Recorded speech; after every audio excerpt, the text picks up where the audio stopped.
So it kind of looks like the movie studios are running out of ideas for these franchise legacy sequels. They're not really original anymore, they're all just rehashes.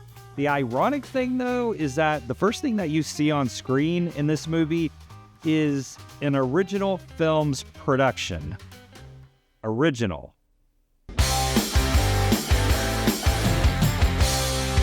I Know What You Did Last Summer is the sequel to the 1997 sequel to the original. In its sequel, I Still Know What You Did Last Summer, but not to the third film in the series, I'll Always Know What You Did Last Summer, which was a huge direct-to-video dumpster fire. And I think there's an Amazon TV show based off of this film too. So this original film has some sort of following out there. The film stars Chase Sue Wonders as Ava Brooks, who comes home to Southport, North Carolina to attend her friends Danica and Teddy's engagement party, played by Madeline Klein and Tyreek Withers.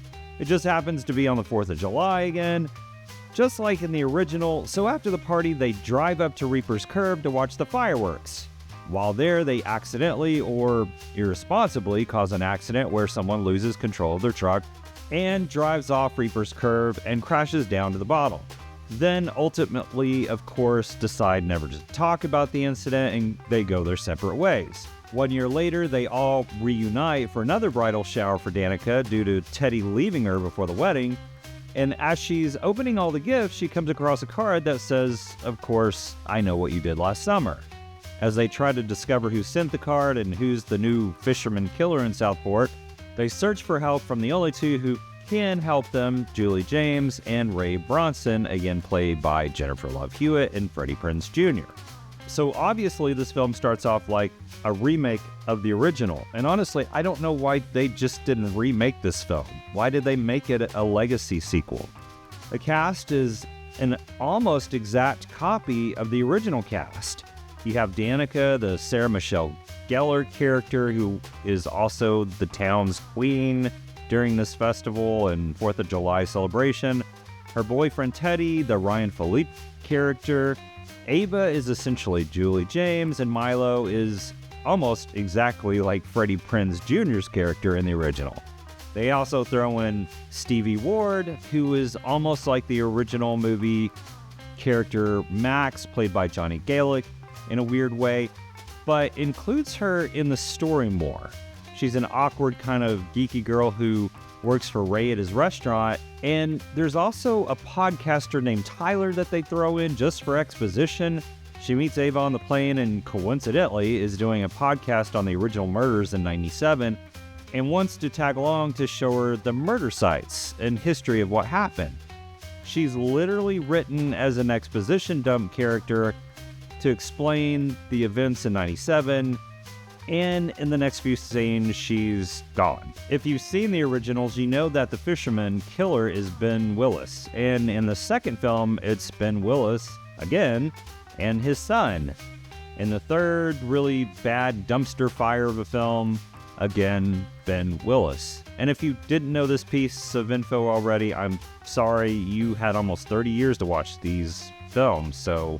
And when it comes to the killer in this film, I was really happy to see that it wasn't Ben Willis, but it's pretty obvious who it is if you really think about it. I mean, the answer to who the killer is right in front of your face, almost in an insulting, comical way. As soon as I saw them when they came up on screen, I was like, yeah, that's the killer.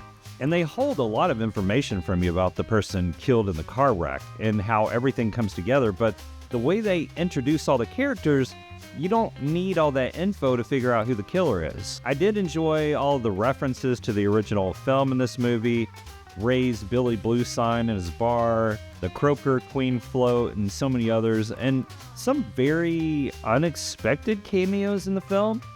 It has a lot of fun playing off of your nostalgia of the original, which was great if you're a fan.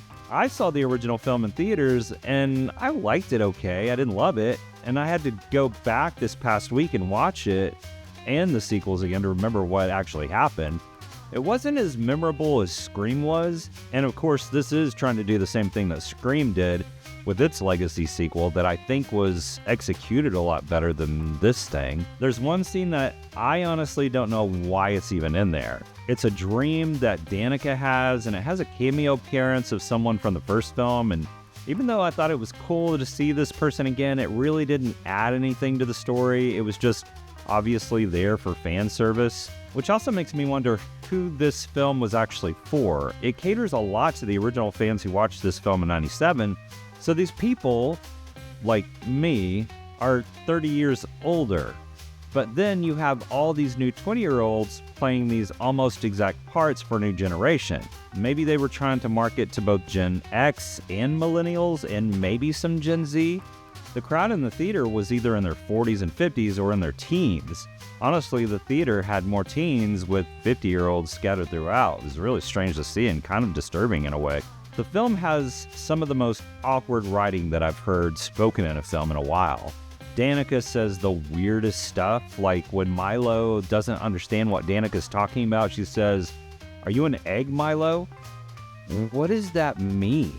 They were these things that the writer thought, I think the younger generation says, or should say, to separate the younger generation from the older generation, and all of the jokes fall completely flat, and I didn't hear one laugh in my theater. When these cheesy one-liners were delivered, it was weird and awkward. I need to start drinking. I did enjoy Tyreek Withers' Ryan Philippe type character, Teddy, but other than that, the writing is just so bad in general. I mean, the plot holes in this film, like, wow. The writing gets incredibly lazy the further you get into the film, and right before the credits, there's a scene where two characters are casually talking on a beach after everything is all wrapped up, Scooby-Doo style, and they casually mention that, oh, by the way, so-and-so is still alive. I mean, what? Wait, hold up. You're telling me in the last few seconds, just casually, that one of the main characters in the film is still alive with no explanation? Just to set up a sequel? Oh, and does it ever set you up for a sequel? There is a post-credit scene that you want to stick around for that not only gives you another unexpected cameo, but it links the second film to all of this and sets you up for the next film in the franchise. The end of the film sort of caught me by surprise, I guess, even though I figured out 95% of the film in the first 30 minutes. And if you're a fan of the franchise, you are probably going to hate this ending, only because it undoes a plot point established in the first film and sort of reuses that plot point from the first film again, but sort of reverses it, which I found pretty lazy. I was not a fan of that ending. It took something endearing away from the originals. I think one of the major things that bothered me about this film is that it doesn't address the ending of the original sequel where Julie and Roy are married and the fisherman pops out again and grabs Julie before it rolls credits. I mean, was it a dream? Did it really happen? I mean, come on. I Know What You Did Last Summer is a legacy sequel that I don't think a lot of people are really going to care about. The original fans are all mature adults, probably with kids now who are probably the age of this new cast. And honestly, I don't know if the younger generation wants this type of 90s horror genre. We've kind of moved on from that. The writing is absolutely terrible, the joke's unfunny, and the killer pretty obvious. It relies on jump scares to keep you interested, and honestly, this film rehashes a film that was, to me, just okay in the 90s. I'm giving I Know What You Did Last Summer 2 stars out of 5 because I did enjoy all the 90s nostalgia and callbacks to the original, and I did enjoy Tyreek Withers in this film, which gives me a little hope for a movie that I don't really care about seeing in September called Him. The film is rated R for a lot of violence, some language. It's a horror movie, you know the routine. But let me know what you thought of I Know What You Did Last Summer in the comments. Did you like the original? I'd love to hear your perspective as someone from my generation and you out there who are in your 20s. Like and subscribe for more of the latest movie reviews, and remember, don't wait till it streams. Let's go to the theater and let's see it together.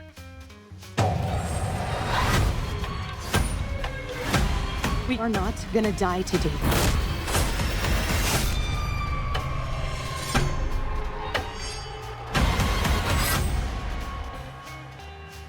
What are you waiting for?